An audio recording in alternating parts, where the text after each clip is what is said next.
Up next is the finale, Dementia.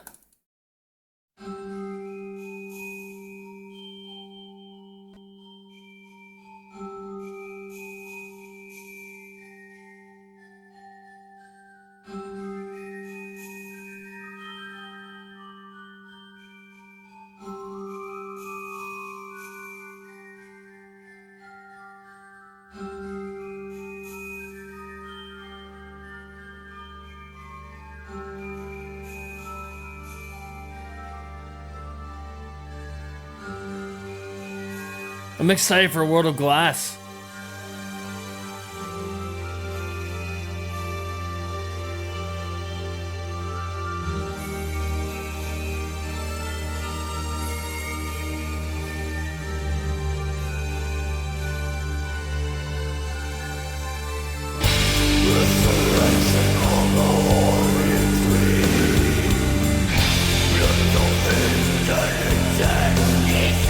This has Doom in it, a little bit.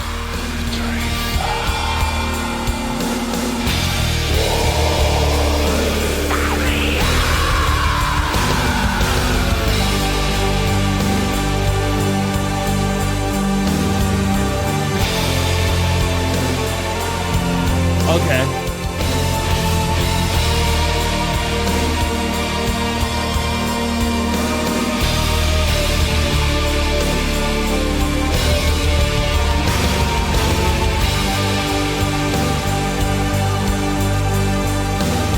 Awesome band, man.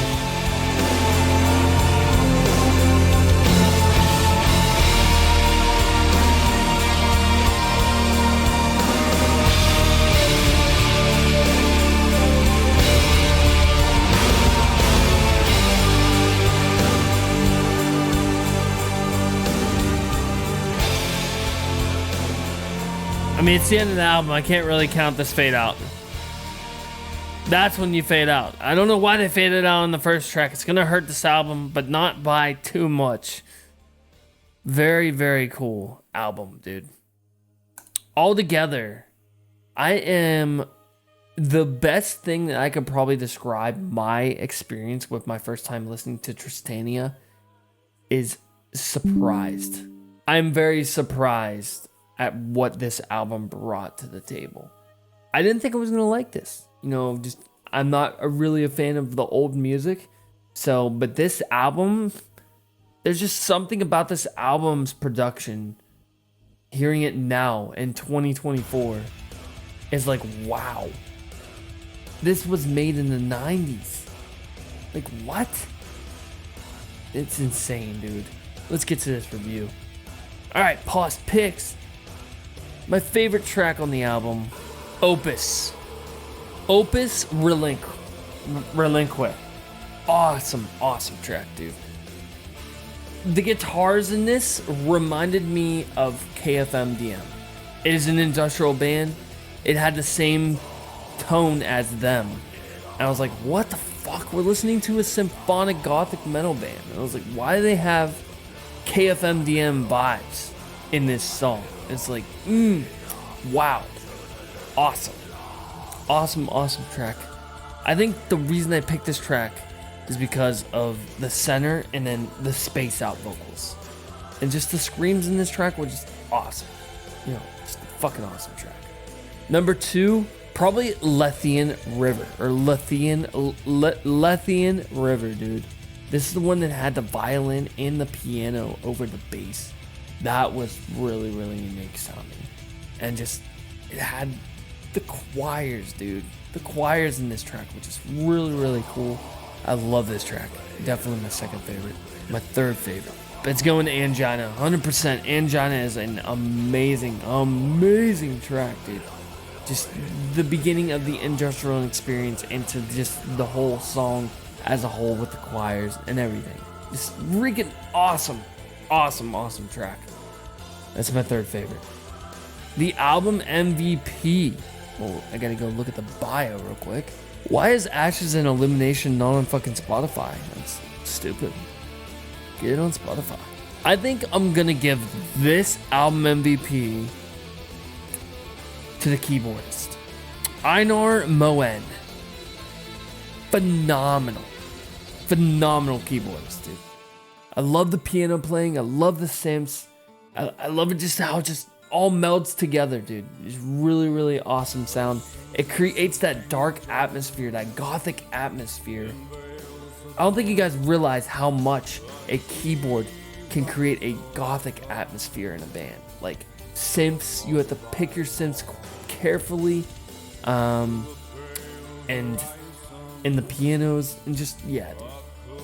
It's going to Einar, 100%. Awesome skills on the keyboard. Similarities. What do I think this band sounds like? Yeah, it's going to Trail of Tears. Trail of Tears is number 100%. It's a very gothic. It's more of a gothic band than it is a symphonic band. It doesn't sound anything like Epica. It doesn't sound anything like Sirenia. It's just a complete different sound to what we were getting there. It has the black metal vibes in here, so I'm giving it to Trail of Tears. Trail of Tears also has black metal vibes, so that's definitely their number one similarity. 100%. Number 2 has the choir. It's got Therion vibes in it. I don't want to give it to Therion, 100%. Like Therion has more of a Latin choir, but like they don't have a gothic choir. I mean they do, but they have like an occult choir. And this really isn't an occult choir, it's a very gothic styled choir vocals. And it's kind of similar, but dude, this band is way better than Therion. According to what I've heard from Therion, it's way better. And I'm going to give that to similarities. I think that I'm going to give number 3 to Sirenia. Just for the sheer fact of, of fucking... The singer left the band to form this band. And it kind of reminds me of Sirenia at certain points. But at the same time, it doesn't. And I like that. I like that it doesn't remind me of Sirenia. But I have to get a credit. The fans are still listening to Sirenia if they listen to this band. According to the bands that I've heard, I think that this band sounds a hell of a lot like Moonspell. 100%, yep, that was coming. Moonspell, definitely vibes of Moonspell. Gothic, doomy vibes. Moonspell, first album. Not so much Night Eternal, but definitely Wolfheart vibes from this album. And if you want to check my review to Wolfheart, it is on the channel. Just look it up. PTB, Empire, PTB, whatever. Moonspell, you'll find it. I'm not going to put a fucking card because no one clicks those things. I think, altogether, this band sounds like My Dying Bride. It's definitely My Dying Bride. Doomy style vocals, with Valand. And I'm going to give it to My Dying Bride, 100%. A lot of the keys also remind me of My Dying Bride, so we're going to go ahead and give it to them. Because, My Dying Bride is also a gothic band, so I think it fits their style as well. So we're going to give it to them. Genre. Number 1 genre, gothic. It's a very gothic band. According to some of the lyrics that I've heard, it's very Latin. It's very dark, very mysterious. It's very macabre. I'm going to give it to gothic. Number 2, it's a very slow pace, so I'm going to give it to Doom. It's a very doom band. It's doomy. It's a very doomy album. Some of these tracks really aren't doomy, but most of them are. So it's going to Doom. Number 3. Oh, it kind of reminds me of Draconian as well, but not too much like Draconian. Just a little bit like Draconian. Number 3, Symphonic. 100% Symphonic. There is choirs in here. There is violins. There is, I think I heard a harp in here at one point. There's synths. It's a very symphonic band. Prog. It's very proggy. Like, a lot of points you see me jump in this album review where I just don't know what the fuck's gonna come next. I just don't know. So, I'm trying to guess what's gonna come next, but then I get surprised again. Oh no, you're gonna get this. Oh no, you're gonna get this. Nah, it's very proggy, dude. I like it. I like progressive black metal. Speaking of which, the final genre, black metal. It's very black metal inspired vocals. There is another genre I'd like to give it, and that's industrial, but I'm not going to do that. I'm going to stick with those. The implication. When I look at this, I see 3 sirens on the cover. Sorry, 4 sirens on the cover, laying on rocks. These rocks look kind of like, yeah, the rocks kind of look like they're like the rocks that you see along the shores of like the seas and stuff like that. And even there's this, like, it's kind of a sea in the background in the left. It's kind of a sea. Beyond the veil means looking behind what's behind the box, what's inside the box, what's something that we don't see, something that's not seen. And there's one siren left alive, and she's underneath a veil. What is beyond the veil? If she were to take this veil off, would she die like the rest of these sirens? I think that this album explains what is there. It explains the unknown. I think it's trying to explain, like, should you stay hidden away from the unknown, safe under your veil? What's beyond it? Is it death? Is it despair? Is it tragedy? Is it, whatever? Is it darkness? She chooses to stay underneath the veil because she doesn't want to know what is beyond the veil. I feel that this is a very vague kind of approach with the implication, but I think that this is kind of, it's kind of like, what is there? What is the unknown to a person? What is known as the unknown? Kind of just looking at it. I didn't even look at the lyrics, but just looking at the album cover, I think that's what they were going. What is the unknown? No human knows what the unknown is. So should we try to explore it, or should we stay hidden and safe underneath our veils? My rating. Dude, there's one fucking fade out in this album that I don't like, and that's on the first track. Horrible. Please stop putting fade outs on tracks.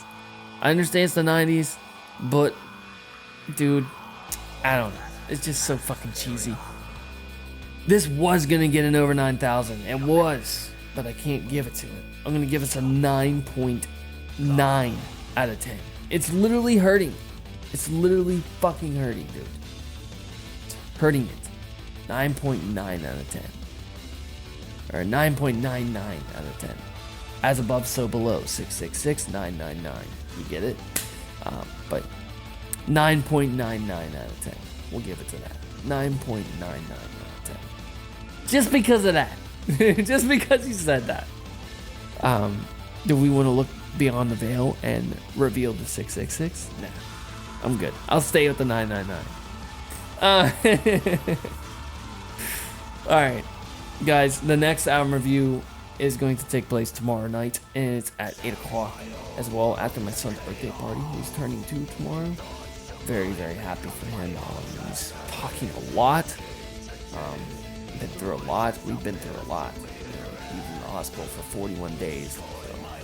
So it's pretty huge for me, man. 2 years of his birth. It's pretty huge. I'm gonna be celebrating. I might be late. It's gonna be Alpha Wolf, A Quiet Place to Die, and that's gonna end the month of April. Now, there's one thing I wanted to let you guys know. The editing process on these 2 albums will be done in May, because I have no time to get these done. I literally have to drive to Oregon on Monday and Tuesday, and I have to come back and then get on a plane and go on vacation. So yeah, it's gonna suck. It's gonna suck trying to fit all those in there, but I'm gonna try my best. But I'm gonna save this on my terabyte, and I will get to it after vacation. Thank you for coming, and thank you for building the Empire. If you want to see, and I'm pointing at you, the new person at the channel, if you want to see more Tristania or Sirenia reactions, go to fucking Linktree, request, come to Patreon. Actually, you can't come to Patreon because Patreon is currently full with members in the $50 tier. But Linktree is always open. I have openings in August. Put in a request. Put in a song request. Put in an album request. And now I'm going to give you every single patron that supports this channel, free and paid for. Peace.